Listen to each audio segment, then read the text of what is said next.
আমি মহান ৬ দফা আন্দোলনে সিলেটে আমি ছাত্র রাজনীতির নেতৃত্ব দিয়েছি এবং ৬৯-এর গণ আন্দোলন, মহান মুক্তিযুদ্ধ আমি অংশগ্রহণ করেছি। আমি একজন বীর মুক্তিযোদ্ধা।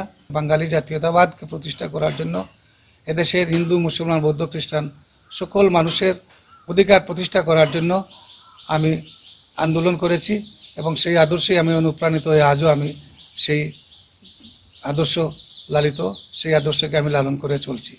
১৯৭৫-এর ১৫ই আগস্ট জাতির জনক বঙ্গবন্ধু শেখ মুজিবুর রহমান এবং বেগম ফজিলাতুন্নেছা সহ তার পরিবারের সদস্যদেরকে হত্যা করার পরে আওয়ামী রাজনীতিতে যে একটা অন্ধকার যুগ এসেছিল। আওয়ামী লীগ যারা তখন করেছে, মনে প্রাণে যারা আওয়ামী লীগকে বিশ্বাস করেছে, নেতৃত্ব দিয়েছে, সবাই কিন্তু একটা আতঙ্কের মধ্যে ছিল এবং অনেকেই আত্মগোপনের মধ্যে ছিল। আমরাও দীর্ঘদিন ৭৫-এর ১৫ই আগস্ট বঙ্গবন্ধু শেখ মুজিবুর রহমানকে হত্যা করার পরে আত্মগোপনে ছিলাম, আমরা প্রকাশিত হতে পারি নাই। অনেক দুঃখ কষ্টে গ্রামে গঞ্জে আমাদের বেড়াইয়া চলতে হইতেছে।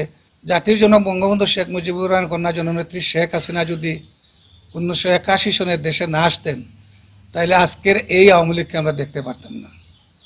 অনেক জুলুম নির্যাতন ৭৫-এর ১৫ই আগস্ট বঙ্গবন্ধুকে হত্যা করার পরে পরিবারের আওয়ামী সদস্যদের উপর চলেছে এবং আওয়ামী লীগের যে সম্মেলন হয়েছিল, সেই সম্মেলনে কে সভাপতি হবেন তা নিয়ে আমাদের কেন্দ্রীয় কমিটিতে বহু দ্বিধাদ্বন্দ্ব ছিল।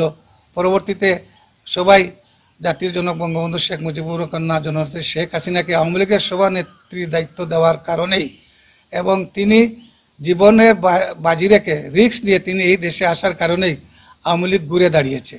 তিনি না আসলে আজকে আওয়ামী লীগের এই অবস্থা হতো না। তার নেতৃত্বে এদেশের মানসিকতাবদ্ধ হয়েছিল আমরা আদর্শের রাজনীতি করি, আমাদের জাতির জনক বঙ্গবন্ধু শেখ মুজিবুর রহমানের আদর্শকে আমরা বাস্তবায়ন করব। তার যে ধারণা, চিন্তা, চেতনা, তার যে মতবাদ, সেগুলাকে যাতে আমরা শক্তিশালী করতে পারি, সেই আদর্শ নিয়ে যাতে আমরা চলতে পারি, সেই আদর্শটুকু যাতে আমরা সবাই লালন করি, এটাই আমি আজকে সকলের কাছে আহ্বান জানাই।